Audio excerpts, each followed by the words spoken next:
Chief Minister B.S. Yediyurappa held a video conference with the senior officials from various districts to discuss about the measures to tackle COVID-19. Deputy Commissioners, SPs and ZP CEOs will also be joining the video conference. Different measures to tackle the dreaded pandemic will reportedly be discussed in the meeting. The Udyan Express train ferrying returnees from Mumbai arrived at the Krantivira Sangoli Rayana railway station in Majestic. Around 1,200 passengers arrived by the express train. As per the state government's guidelines, all passengers taken to hotels of their choice for mandatory institutional quarantine for 7 days. They will later undertake home quarantine if tested negative after 7 days. Around 25 cops attached to the JJ Nagar police station will be quarantined by health officials after one of their colleagues tested positive. A head constable attached to the police station recently tested positive. He was reported to have been posted at Padrayanapura and he has also reportedly attended the duty on Monday. With several Rajya Sabha members slated to complete their term by 25th June, Saffron Party BJP is abuzz with rumours about the probable candidates list which will be slated to contest the elections for 2 of these seats. According to inside sources, the names of senior BJP leader Muralidhar Rao and the wife of former Union Minister Anant Kumar is doing the rounds. Tejaswini Anant Kumar is also said to be one of the candidate who is in the forefront. Incumbent Rajya Sabha MP Prabhakar Kore and BJP leader Ramesh Katis too have thrown their hat in the ring.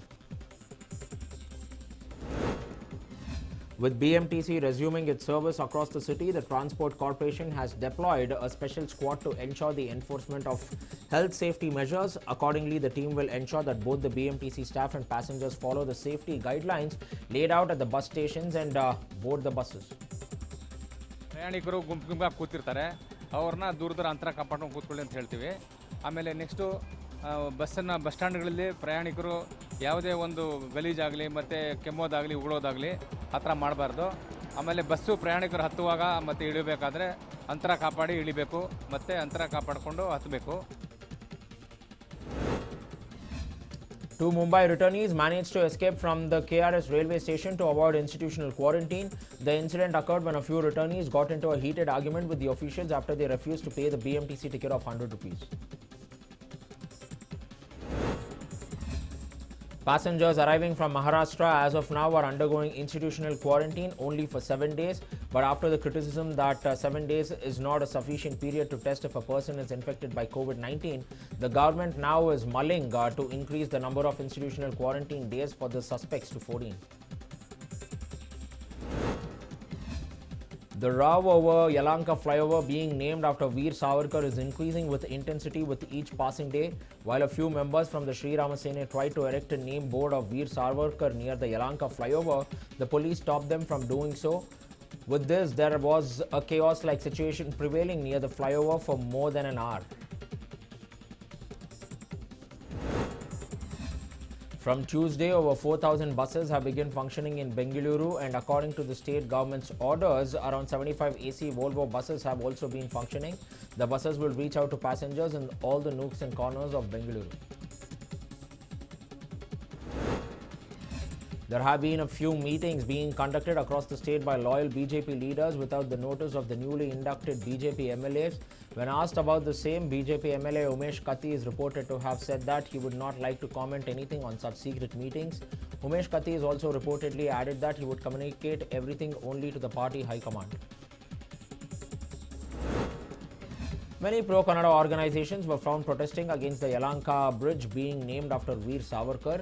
The protesters alleged that many were writing Veer Savarkar's name on the flyover, and this has urged them to protest against it. A police constable identified as Chandrappa had created a WhatsApp group and distributed food kits to the needy in the city. While the generosity comes into light, Bengaluru Commissioner took out time to felicitate Chandrappa for his social responsibility and generosity. From Tuesday, the state government has changed the number of hours that the BMTC buses would function in Bengaluru. Until now, the buses were functioning from 7 a.m. to 7 p.m. But now the buses will be functioning from 5 a.m. to 9 p.m. As usual, buses will not function in containment zones. BJP state government has given an option for the Mumbai returnees to choose which hotel that they want to be quarantined in Bengaluru, from 5-star to 3-star, and any budget-friendly hotels can be chosen by the people. For the same, arrangements have been made in over 30 hotels in the state government in the city. After 2.5 months of lockdown, the situation in Shivaji Nagar of Bengaluru is limping towards normalcy. The shops in the shopping centre of Shivaji Nagar have all begun to open. Also, the common people were seen coming out to streets with masks and maintain social distancing. Mumbai returnees from Bengaluru were seen complaining that they were not provided food from morning 10 a.m. The passengers have also alleged that they have been travelling for the past 24 hours and that they have no food since then. Passengers urged that they should be provided with food with utmost priority.